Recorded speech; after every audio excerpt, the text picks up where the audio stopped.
A madrugada de 26 de abril de 1986 na Ucrânia parecia mais uma madrugada normal, com todos os habitantes da cidade de Pripyat dormindo sem saber que o pior estava prestes a acontecer. À 1h24 da madrugada, acontece o que ninguém esperava ou imaginava que poderia acontecer, prejudicando não apenas a Ucrânia, mas sim colocando em risco toda a Europa e causando grande preocupação em todo o mundo. Fique comigo até o fim e conheça a verdadeira história de um dos maiores e mais desastrosos acidentes nucleares que o mundo já viu. Olá, tudo bem? Bem-vindo ao canal da Luta contra o Crime. Eu sou a Lisa e aqui você conhecerá os grandes crimes e mistérios do século. Então, se você gosta desse tipo de assunto, deixe o seu like, que isso é muito importante para mim. E por favor, se inscreva em nosso canal para receber novos episódios. Então, sem mais conversa, vamos lá! Um dos piores desastres nucleares da história foi há 38 anos, abalando todo mundo, que aconteceu na cidade de Pripyat, que é uma província da Ucrânia, na União Soviética, e que ficou denominado o desastre de Chernobyl. Pripyat é uma cidade no norte da Ucrânia que foi construída em 4 de fevereiro de 1970, com o objetivo de abrigar os trabalhadores da usina nuclear de Chernobyl, e que abrigava em torno de 50 mil pessoas. Pripyat era uma cidade como outra qualquer, com hospitais, escolas, sistema de saúde, supermercados, creches, enfim. Não era uma cidade dormitório, mas sim uma cidade, para que as pessoas pudessem viver com dignidade, criando seus filhos e trabalhando normalmente. A usina começou a ser construída em agosto de 1972 e começou a funcionar em setembro de 1977, já com o seu primeiro reator instalado. E o segundo reator entrou em atividade no ano seguinte. Já os reatores 3 e 4 foram instalados em 81 e 83. E os reatores 5 e 6, que já estavam em processo de construção, foram suspensos após o desastre em 1986. A ideia da União Soviética era de construir 12 reatores no total. Então, na época do desastre, 4 reatores estavam em andamento. Chernobyl era a primeira usina nuclear em solo ucraniano. Bom, eu vou explicar a grosso modo como uma usina funciona e como aconteceu o desastre. O funcionamento da usina de Chernobyl era igual das outras usinas. O reator local, onde são armazenados os combustíveis físseis, faz com que a energia emitida pela emissão de urânio ou plutônio aqueça e evapore água pura a cerca de 270 graus Celsius. Essa água é mantida sob altas pressões e por isso, quando ela é liberada, tem força suficiente para movimentar um conjunto de turbinas conectadas a um gerador. Os geradores, por sua vez, são como grandes ímãs e ficam envolvidos em uma enorme quantidade de bobinas condutoras.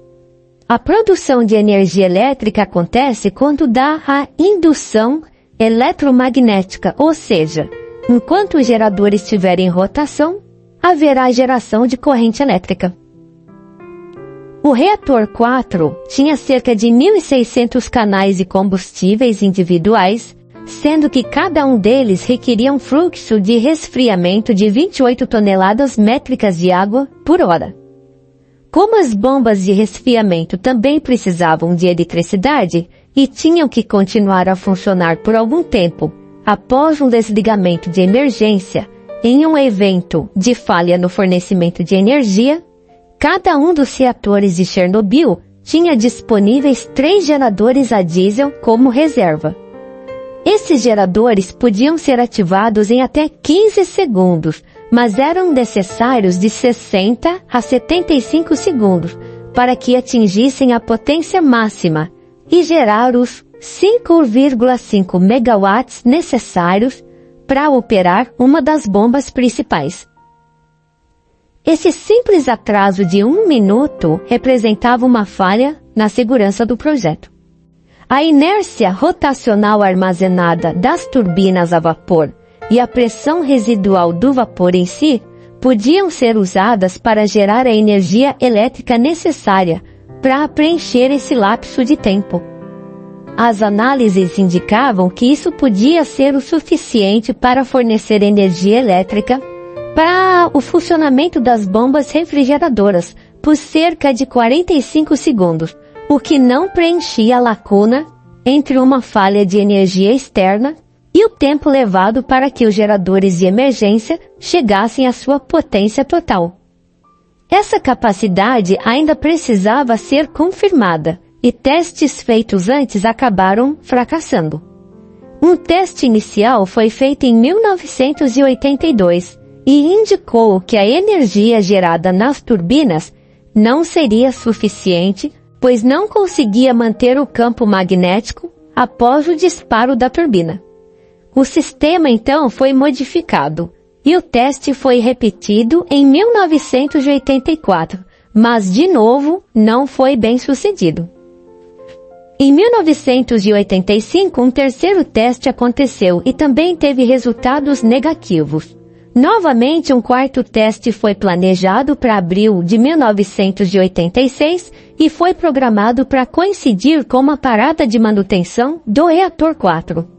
O teste em si não era problemático, embora sua documentação de medidas de segurança já não atendia aos padrões modernos.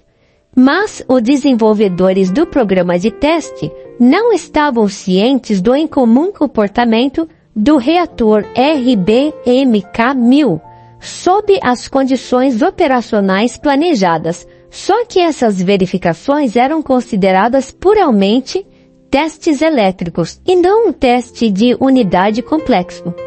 De acordo com os regulamentos da época, este teste não pedia aprovação do designer-chefe do reator, nem do gerente científico ou do regulador de supervisão nuclear soviético. Este teste também exigia a desativação de alguns sistemas de segurança, principalmente do sistema de refrigeração central de emergência. Muito bem, até aí estava tudo certo, e o teste de 25 de abril de 1986 seria conduzido durante o turno do dia, na mesma data que o reator 4 deveria ser desligado para manutenção de rotina.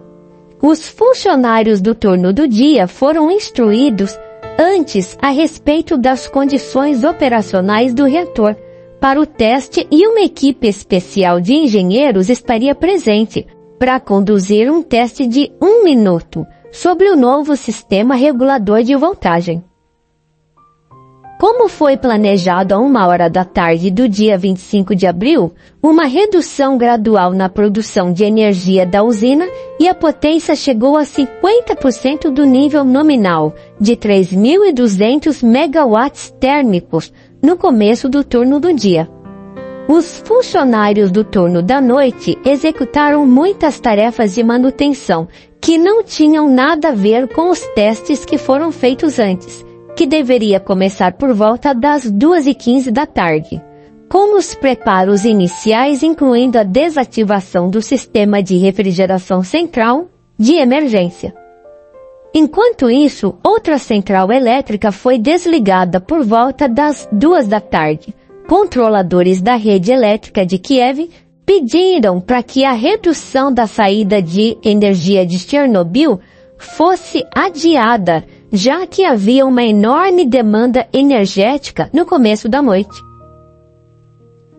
O diretor da usina, Viktor Bilkanov, concordou, e o teste foi adiado por 10 horas. Com isso, o turno do dia foi substituído pelo começo da noite.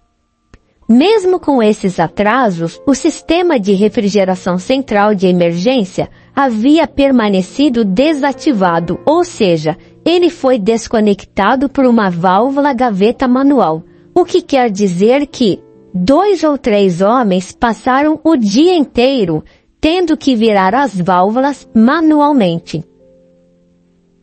Às 11h04 da noite, os controladores da rede de energia de Kiev permitiram que o desligamento do reator continuasse, porém, esse atraso teve consequências gravíssimas. Os funcionários do turno do dia e da noite que haviam sido preparados para o teste já tinham ido embora, sendo que os funcionários do turno noturno da madrugada só haviam começado a trabalhar à meia-noite com várias etapas do teste já em andamento. Então, de acordo com o plano, esse teste deveria ter sido concluído antes do fim do turno do dia, e o pessoal da noite só teria que manter os sistemas de resfriamento térmico. E por isso o pessoal do turno da noite teve tempo limitado para se preparar e executar o tal experimento. Anatoly Dyatlov, que era o vice-engenheiro-chefe da usina de Chernobyl, estava presente para supervisionar o teste e continuar o experimento, já que ele era o funcionário de maior patente dentro da sala.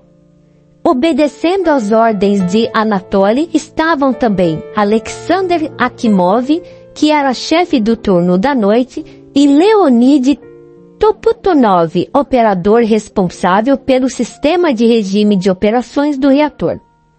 O teste exigia uma redução gradual da energia de saída do reator 4, e uma potência foi alcançada por volta da meia-noite 5 de 26 de abril de 1986. Devido à produção de um subproduto de fissão no reator, o xenônio 135, que é um absorvedor de nêutrons que inibe a reação em cadeia, o poder do núcleo continuou a diminuir na ausência de ação adicional do operador, gerando assim um processo conhecido como envenenamento de reator. Quando a potência havia baixado para 500 megawatts térmico, o controle do reator havia mudado para um modo diferente. Nesse momento, a potência cai até um estado inesperado de quase desligamento do reator, com uma potência de 30 megawatts termais ou menos. O reator estava produzindo cerca de 5% do nível mínimo de potência para o teste, e os funcionários na sala de controle tiveram que subir a potência desconectando a maioria das hastes de controle do reator. Vários minutos se passaram entre a extração das hastes e o ponto em que a potência começou a aumentar. Entre meia-noite 35 e meia-noite 45 foram dados vários sinais de alerta de emergência relativos aos parâmetros da hidráulica térmica, mas eles foram totalmente ignorados. E o motivo de terem ignorado é desconhecido, mas sabe-se que Anatoly Dyatlov pressionou os seus funcionários a continuarem com o teste, apesar dos problemas. Dyatlov chegou até mesmo a ameaçar de demissão aqueles que expressavam alguma objeção a continuar com os testes. O fluxo excedeu o limite permitido a 1h19 da manhã, acionando um alarme de baixa pressão. Ao mesmo tempo, o fluxo extra de água reduziu a temperatura geral do núcleo e reduziu os vazios de vapor no núcleo e nos separadores de vapor. Com isso, a equipe desligou as duas bombas de circulação para reduzir o fluxo de água de alimentação, em um esforço para aumentar a pressão do vapor e removendo manualmente mais hastes de controle para manter a energia. À 1h24 da manhã, houve um pico repentino e inesperado de energia, e o núcleo superaqueceu, causando a fratura de algumas barras de combustível nuclear e bloqueando as barras de controle. E em 3 segundos a saída de energia do reator subiu acima de 530 megawatts termais. Isto causou a falha do revestimento do combustível, liberando os elementos e rompendo os canais nos quais esses elementos estavam.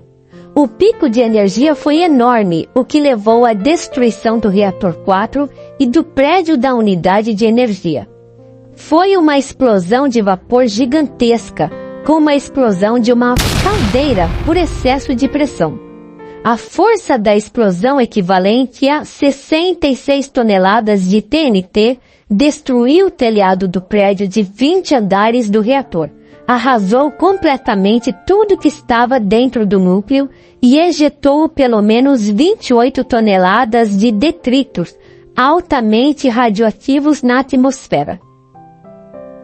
Existe um entendimento de que foi a pressão explosiva do vapor dos canais de combustível danificados que escapou para a estrutura de resfriamento externa do reator e causou a explosão que destruiu o revestimento dele, arrancando e explodindo a placa superior, chamada de escudo biológico superior, onde todo o conjunto do reator é preso através do telhado do edifício.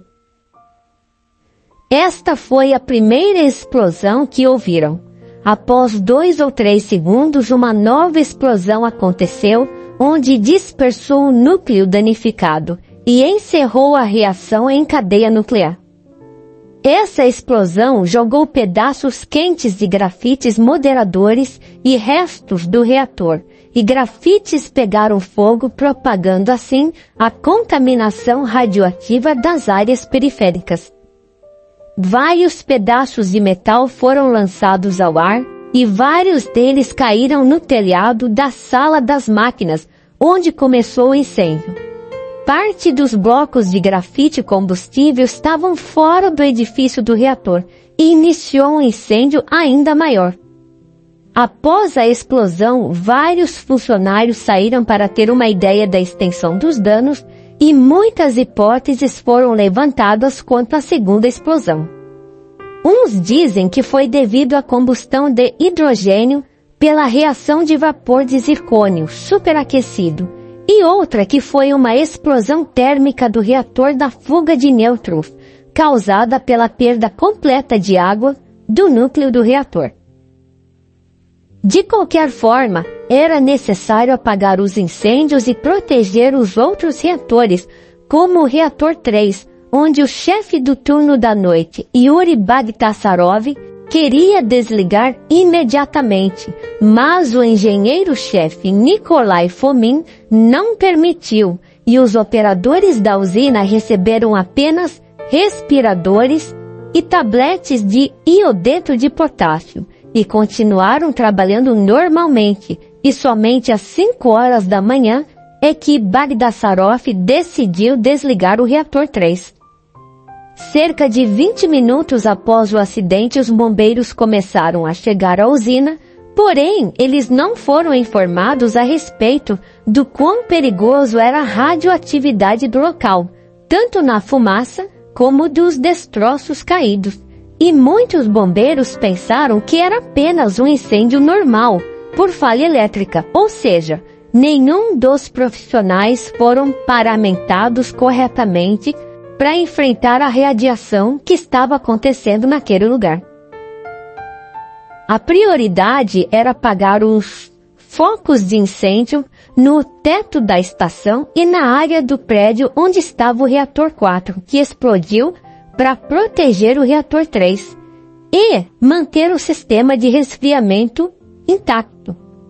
O fogo dentro do reator 4 durou 9 dias e continuou até o dia 10 de maio, jogando grafite ao ar livre e produzindo correntes ascendentes consideráveis, e metade do grafite do reator queimou até virar cinzas.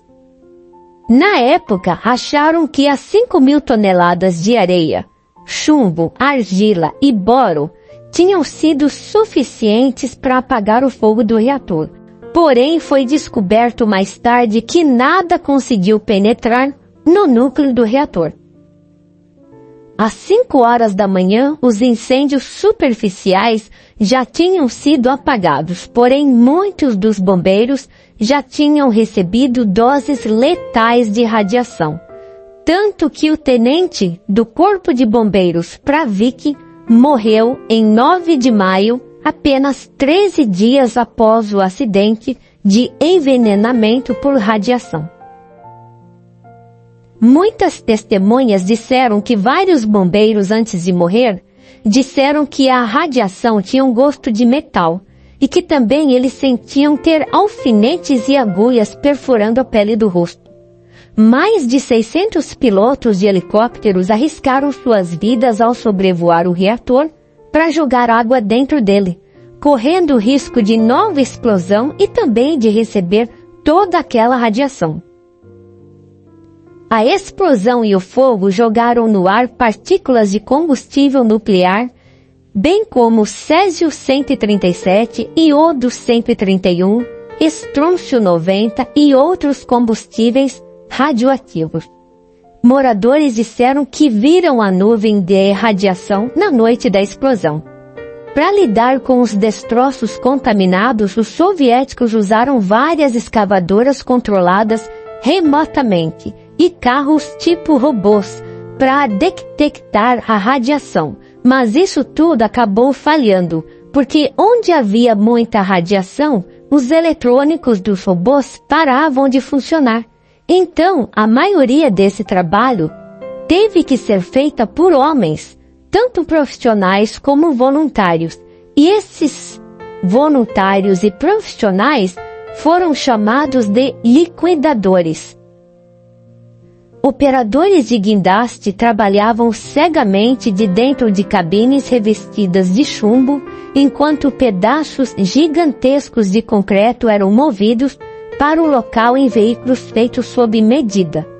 Muitos trabalhadores da usina receberam altas doses de radiação sem saber que eram tão altas assim. Com tudo o que estava acontecendo, os aparelhos de medição começaram a enviar leituras de altas doses de radiação, e Alexander Akimov, que era o chefe dos trabalhadores da área do reator, disse que o reator 4 estava intacto e que aquelas leituras estavam imprecisas.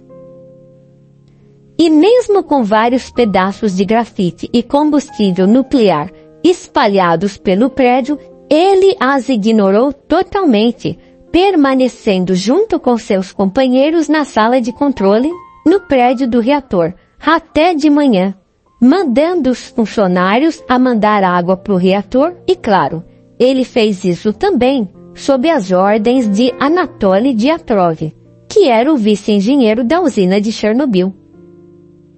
Vejam bem, nenhum dos trabalhadores da sala de controle utilizou qualquer equipamento de proteção, e a maioria deles morreram dentro de 3 semanas por envenenamento por radiação.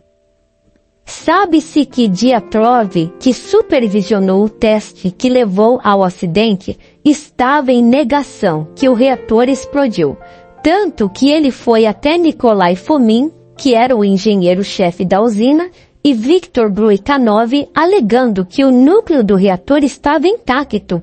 Então Brukhanov reuniu os representantes do partido em Pripyat e informou ao Comitê Central do ocorrido, tentando com isso se eximir da culpa e afirmando a todos que o desastre não foi tão ruim quanto parecia.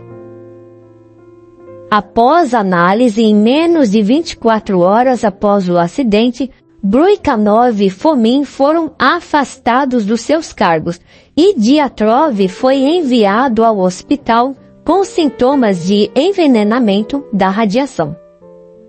A cidade de Pripyat não foi evacuada de imediato, pois ninguém sabia o que havia acontecido de verdade. Porém, nas horas seguintes da explosão, algumas pessoas já começaram a ficar doentes com muitas dores de cabeça, vômitos e a sentir um gosto metálico na boca. Como a usina era administrada por Moscou, o governo ucraniano não foi notificado do acidente logo de imediato. Todos os envolvidos, bem como o governo, esconderam o máximo que puderam da população, bem como das autoridades ucranianas, alegando que realmente houve um acidente na usina, mas tudo estava sob controle. A Comissão de Gestão da Crise começou no mesmo dia do acidente para investigar o que tinha ocorrido, e com as instruções do premier Boris Gorbachev e vários cientistas renomados, bem como especialistas nucleares, Eles voaram para Pripyat na noite de 26 de abril e a esta altura, 2 pessoas já haviam morrido e 52 estavam hospitalizadas com envenenamento radioativo. Logo, todos viram que o reator havia sido destruído e que altos níveis de radiação estavam sendo despejados na atmosfera, levando a incontáveis contaminações. Após 36 horas após a explosão, a cidade de Pripyat foi ordenada a ser evacuada e disseram à população que seria por apenas 3 dias. Porém, isso se tornou permanente e as pessoas nunca mais voltaram. Às 11 horas da manhã de 27 de abril, frotas de ônibus começaram a chegar em Pripyat para evacuação e a população foi informada que podiam levar pouquíssimas coisas como documentos, roupas e comida. Às 3 horas da tarde, 53 mil pessoas, dentre elas 17 mil eram crianças, já haviam saído de Pripyat para vilarejos próximos de Kiev. Logo após, novas evacuações foram feitas e após 10 dias a evacuação se estendeu para mais de 10 quilômetros. Entre 1986 e 2000, o realocamento permanente afetou cerca de 350 mil pessoas. Em 28 de abril, os níveis de radiação ficaram tão altos que foram detectados na central nuclear da Suécia, a mais de 1.000 quilômetros de distância de Chernobyl. Com isso, o governo sueco entrou em contato com a liderança política em Moscou perguntando se houve algum acidente nuclear no território da União Soviética. E eles negaram qualquer acidente, porém quando os suecos disseram que iriam registrar um alerta oficial à Agência Internacional de Energia Atômica, o governo soviético foi obrigado a admitir ao mundo o acidente em Chernobyl. Às 21 horas e 28 de abril, o governo soviético emitiu em rede nacional de televisão o seu primeiro pronunciamento oficial sobre o desastre, alegando que tudo estava sob controle. Nesse meio tempo, todos dentro da usina estavam lutando contra tudo o que estava acontecendo, porque uma nova explosão podia acontecer a qualquer momento nos outros reatores, principalmente no reator 3, já que as comportas estavam fechadas e elas tinham que ser liberadas, por isso, medidas extremas tiveram que ser tomadas. Então, os engenheiros Alexei Ananenko e Valery Bespalov e o supervisor de turno Boris Baranov vestiram roupas de mergulho e respiradores e entraram em profunda água radioativa para abrir as comportas, pois eles sabiam onde estavam as válvulas. Mesmo correndo um grande risco, um grande perigo, a operação foi um sucesso e isso impediu novas explosões de vapor. Quando essas comportas foram abertas, bombas de água dos bombeiros foram usadas para drenar o porão e o esvaziamento só foi completado em 8 de maio, após 20.000 toneladas métricas de água serem drenadas. Muitas atitudes foram tomadas para que não houvesse novas explosões e uma delas também foi de congelar a terra sob o reator, o que também estabilizaria as fundações abaixo da usina. E como isso acabou não resolvendo muito, então foi decidido fazer uma escavação abaixo do reator e preencher com concreto. Todos pensaram que os 3 corajosos homens teriam morrido alguns dias depois devido à radiação, mas eles, por incrível que pareça, sobreviveram. E em maio de 2018, eles receberam a medalha Ordem para a Coragem das mãos do presidente Petro Poroshenko, e Alexei Ananenko continua a trabalhar até hoje na indústria nuclear. Nos meses seguintes à explosão da usina de Chernobyl, a atenção se voltou à remoção dos destroços, pois havia 100 toneladas de detritos que estavam dentro do reator naquele telhado e que tinha que ser removido para ser feito o sarcófago, que é a estrutura de concreto que iria sepultar o reator, e isso ia reduzir a poeira radioativa que estava sendo despejado na atmosfera. Porém, os materiais mais radioativos tiveram que ser retirados com paz por mais de 5.000 liquidadores do exército soviético e eram jogados de volta dentro do reator aberto. Porém, esses homens podiam ficar de 40 a 90 segundos por vez, pois os altos níveis de radiação do reator 4 impediam trabalhos contínuos, fazendo com que qualquer exposição superior a 90 segundos pudesse ser fatal. A construção do sarcófago foi uma das maiores tarefas de engenharia civil da história, que envolveu 250.000 trabalhadores que se revezavam no trabalho para evitar a contaminação. Mesmo nos dias de hoje, muitos caminhões e helicópteros ainda permanecem abandonados em campos abertos na área de Chernobyl, cheio de radiação. Nas décadas seguintes após o desastre, muitos dos que lutaram tiveram que brigar na justiça para conseguir o direito de ganhar assistência médica para lidar com as consequências da radiação, pois muitos desses profissionais trabalharam em condições deploráveis, sem condições adequadas. Em 1996, uma foto de uma massa radioativa foi tirada por Artur Korneyev e mandada para os Estados Unidos para análise. E na legenda da foto dizia que o fotógrafo morreu pouco tempo depois, indicando que mesmo após 10 anos, a massa continuava altamente radioativa.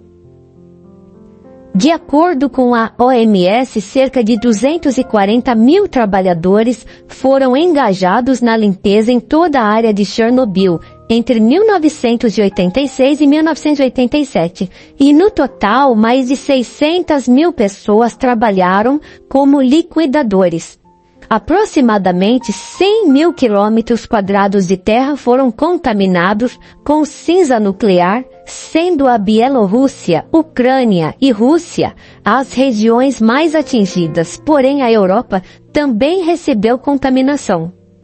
Muito material radioativo se depositou nos Alpes suíços, na Escócia, nas montanhas galesas na Noruega e também na Irlanda.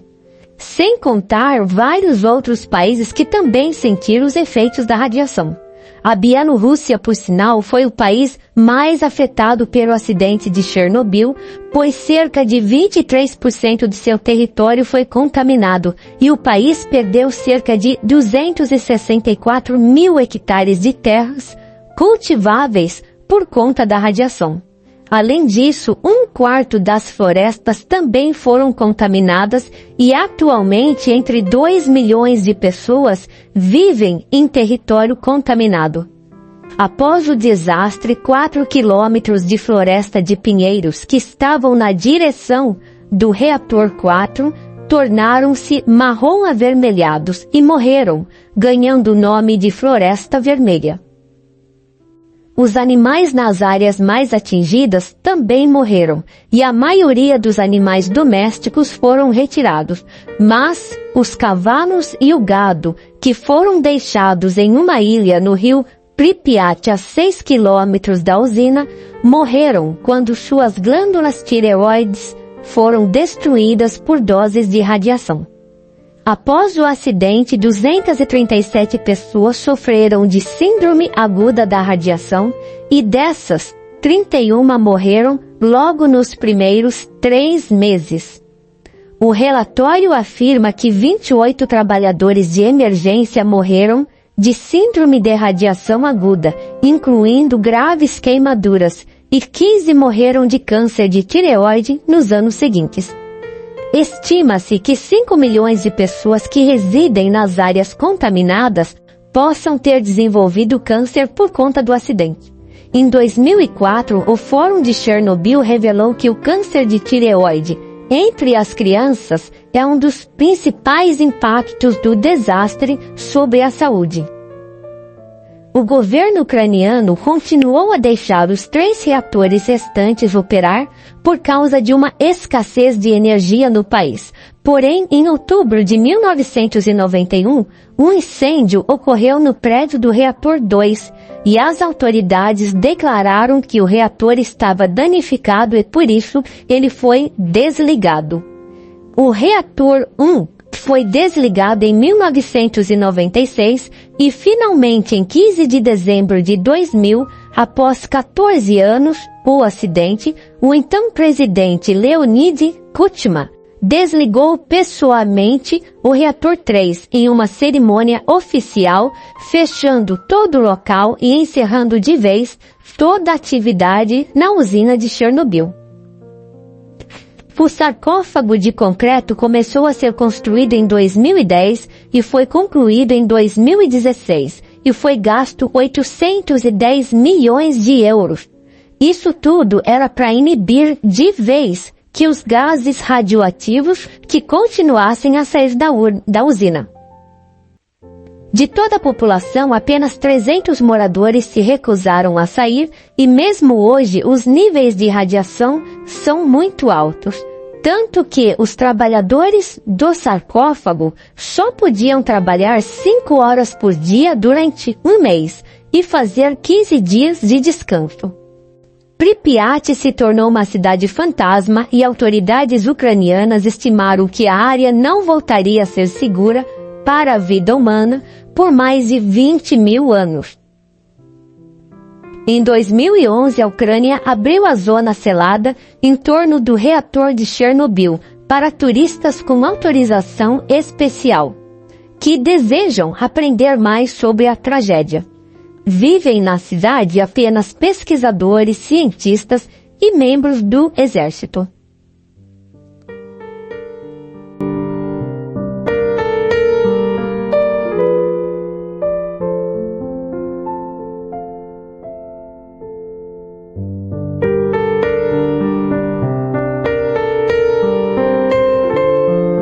Bom, todos esses desastres que acontecem na humanidade, há sempre grandes vilões.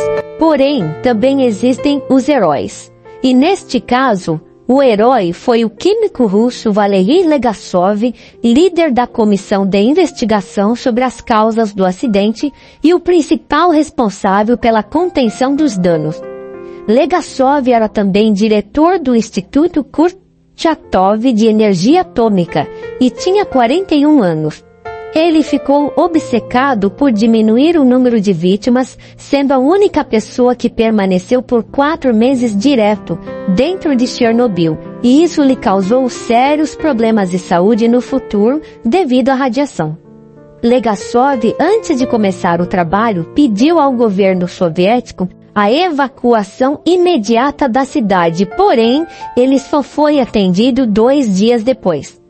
Ele também pediu o cancelamento da celebração do dia 1º de maio, Dia do Trabalho em Kiev. Porém, o governo russo, desesperado para esconder a dimensão do desastre dos olhos do mundo, decidiram manter a festa.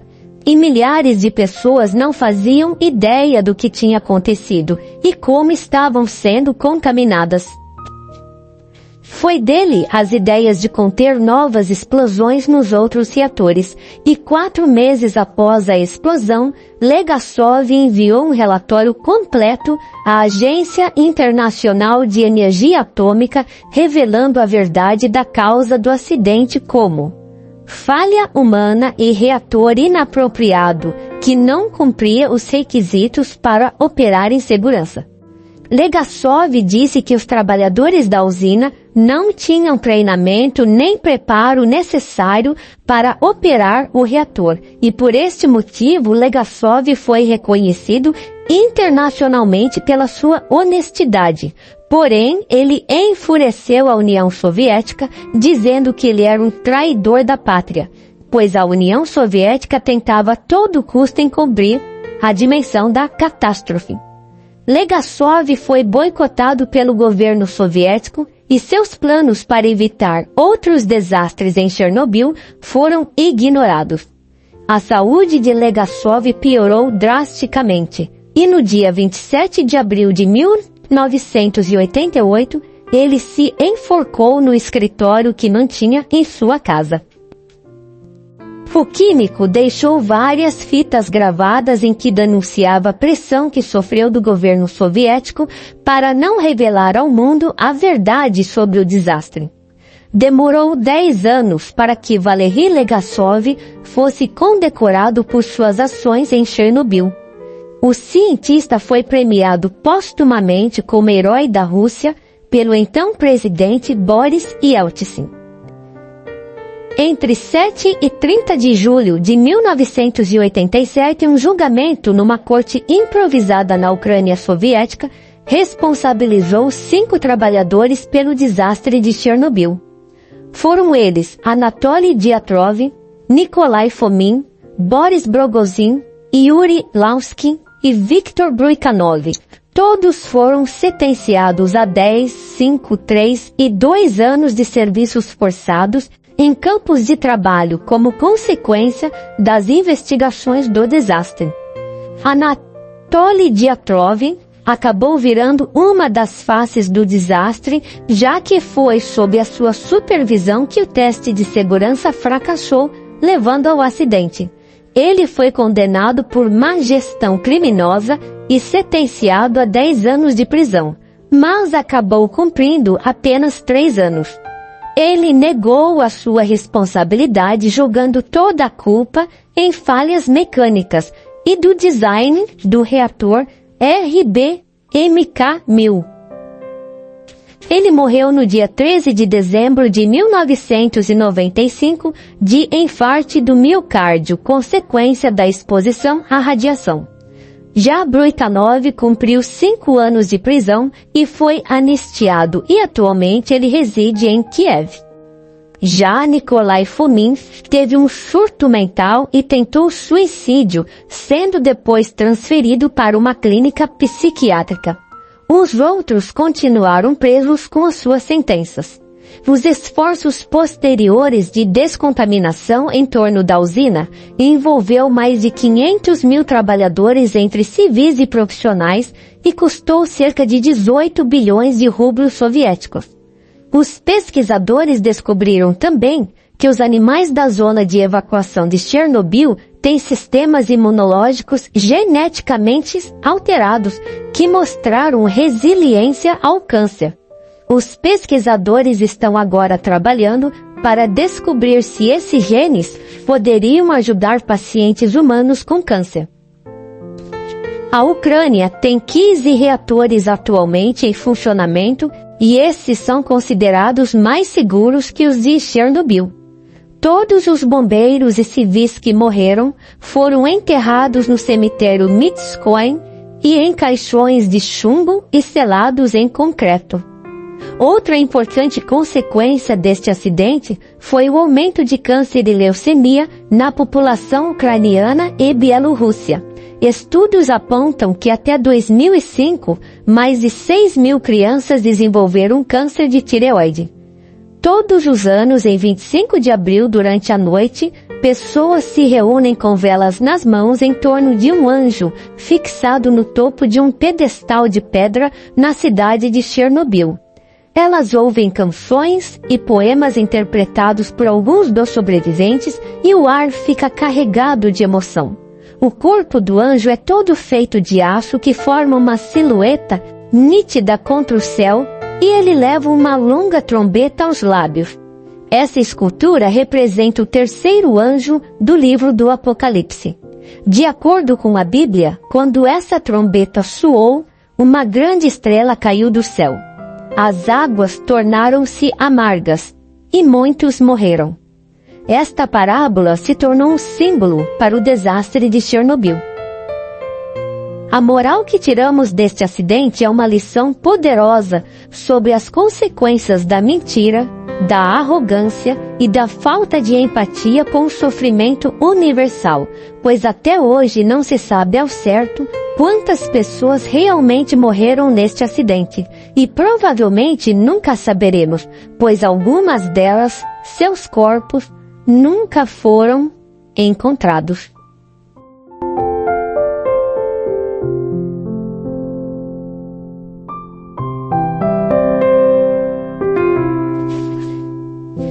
Caramba, gente, que triste, hein?